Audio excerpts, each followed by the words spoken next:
Hello and welcome to the Cinemologists. Now, I'm excited. Oh, please, go ahead. Ask me why I'm excited. Because I'm reviewing Starcrash! Oh my gosh, I love this movie. It's just so endlessly entertaining, so easily watchable. It's hilarious. It's one of the most quotable movies ever made. And, you know, it's got an amazing cast, giving phenomenally over-the-top performances, and a beating heart full to the brim with a love for cinema. It's just great all the way around. And it's a well-made movie. A lot of people don't realize that. In fact, this movie has a bit of a reputation for being one of the worst movies ever made, you know, often mentioned in the same sentence as Plan 9 and others. And that's really sad to me, because it's a very well-done movie, I think. And, to be honest, I think the reason it has that reputation is because the high art of camp tends to go over the heads of most 21st century audiences.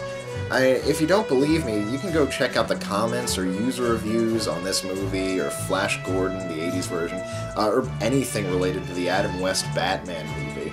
Even level and unbiased Wikipedia's beating on Starcrash.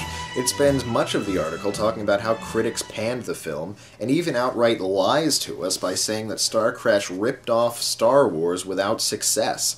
Actually, Starcrash was a huge success, grossing over $30 million in the US alone, and it was the most successful Roger Corman picture ever made. But all these negative waves are really sad to me, because people going into the film with that preconception tend to miss out on a lot of the sheer enjoyment factors Starcrash has to offer. I mean, going to the lowest common denominator of so bad it's good really undercuts a lot of the genuinely effective and, yes, funny moments in this movie. And I think when people watch this movie with that ironic point of view, they fail to see that there are some very talented people involved with this thing, and they're having the time of their lives making it.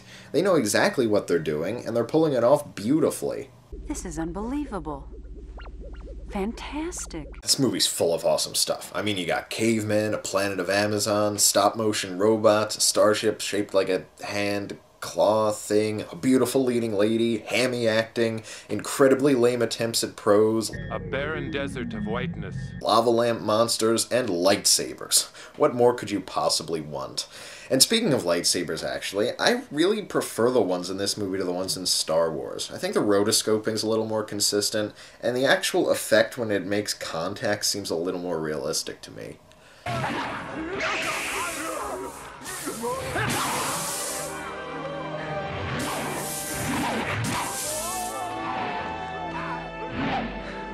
Starcrash was written and directed by Luigi Cozzi, an Italian filmmaker who had previously worked with Dario Argento, and would go on to make the Lou Ferrigno Hercules movies.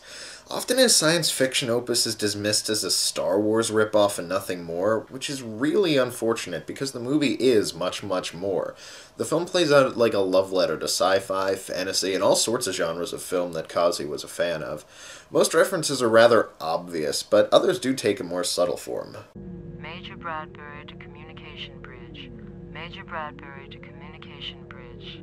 As I mentioned previously, this movie's got an amazing ensemble cast, and heading them all off is indefatigable space pirate Stella Star, played by my all-time favorite actress, Caroline Munro.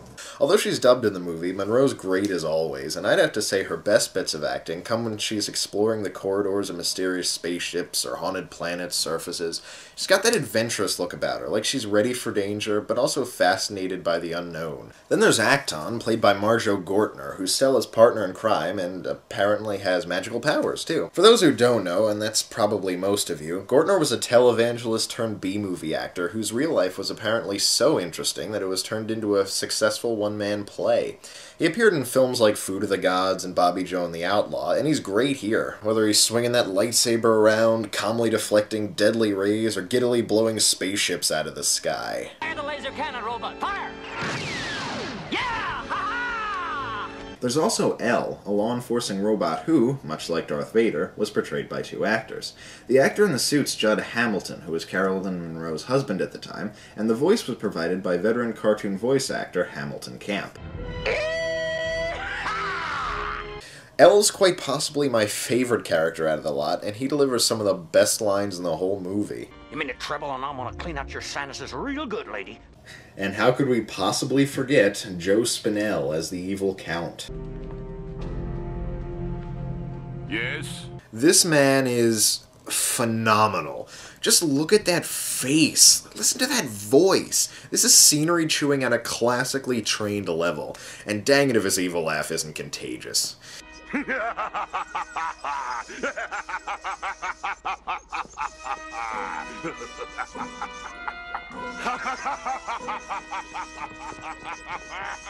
And of course, no discussion of the cast of Starcrash would be complete without mentioning the beefy, night-riding elephant in the room. Who are you?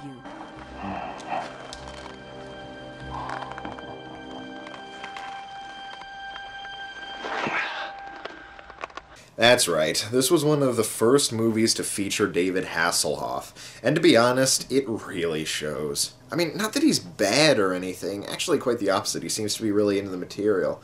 It's just that you can really tell that he's trying very hard to make an impression. He's got that kind of like wide-eyed, naive thing going on, which, you know, does fit in with a character, so it's not out of place or anything. But you can really tell he's trying to make an impression on the audience. All right. I'll stay. But I cannot let you go alone. Luigi Cozzi's script for the film went through several drafts and endured many changes throughout pretty much every stage of production, including the dubbing process. As a result, there are a ton of artifacts from plot threads long forgotten littered throughout the narrative. Like, Acton's apparently one with a force. Stop! No one can survive these deadly rays. But in the final cut, we really don't know why. And the torpedoes somehow, like, burst through the windows of the space station. But there's no repercussions, even though it's a space station. And then Stella and the prince are, like, into each other, I think, maybe. But then Stella and the robot had this scene, which they don't really bring up again, except kind of at the end. Is that so? And then the Amazons have, like, spaceships that look like the Count ships, although they don't really mention that there's any kind of resemblance. Oh well, at any rate, it's a lot of fun going along with a scatterbrain narrative, and it's even more fun discovering the behind-the-scenes reasons for these bits and pieces, and how they tie into Starcrash's zany production. Visually speaking, the movie's fantastic. We're given a ton of really great comic booky imagery and lighting, and the sets and costume designs are fantastic as well. And I really can't get enough of the way space looks in this movie, with all the colorful stars and planets and stuff. It's really striking and memorable, and there aren't many science fiction vistas that can measure up. Now, the special effects have drawn some pretty heavy fire for their cheap looks, and it's understandable as to why. Some shots don't look quite as polished as others, and there's a good reason. The producers of Starcrash weren't really used to special effects heavy films at the time of this movie's production, so they sort of pushed special effects director Armando Valcauda out of the way, giving him very little money or room to work with. However, Valcauda was an incredibly talented artist and, being too professional and too excited about the project to give up, sacrificed much to get the job done. He even paid for the film used to shoot some of the special effects sequences out of his own pocket. And to be honest, while some of it creaks quite a bit, a lot of the special effects work on Starcrash is really good. The surprisingly in-camera ray gun effects are great, and in my opinion, some of the outer space shots look just as fantastic as, and even more stylish than, ILM's cutting-edge work on Star Wars.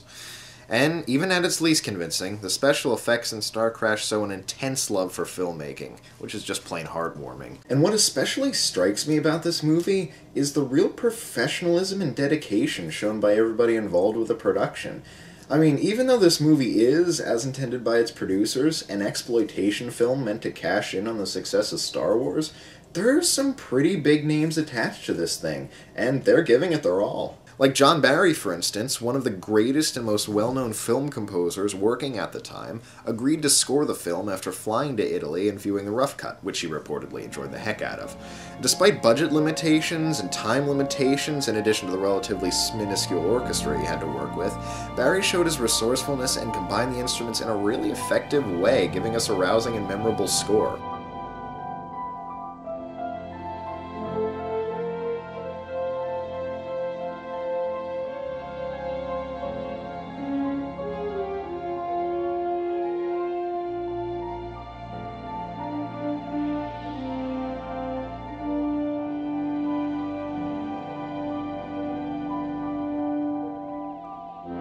You can drop the rifle, Ray. And speaking of professional, Christopher Plummer's in this movie too, and I'm pretty sure he's on some kind of sedative. Oh well, regardless, he delivers the goods, treating Luigi Cozzi's script as if it were Shakespeare. He also happens to give us a tremendous line, probably one of the greatest lines in film history, come to think of it. Imperial battleship! Halt! The flow of time!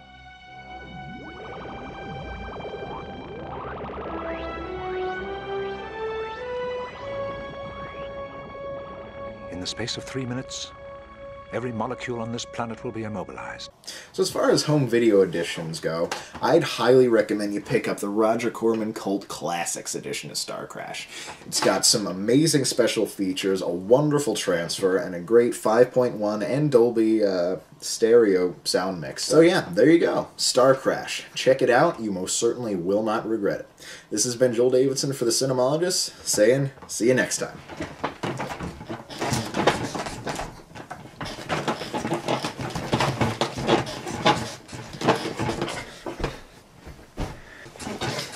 Imagine that exit would be smoother.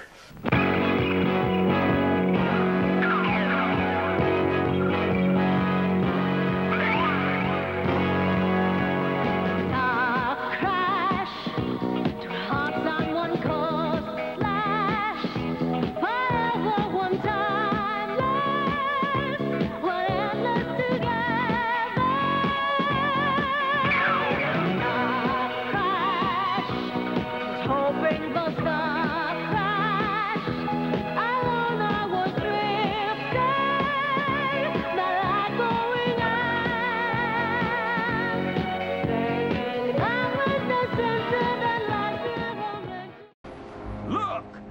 Amazon's on horseback.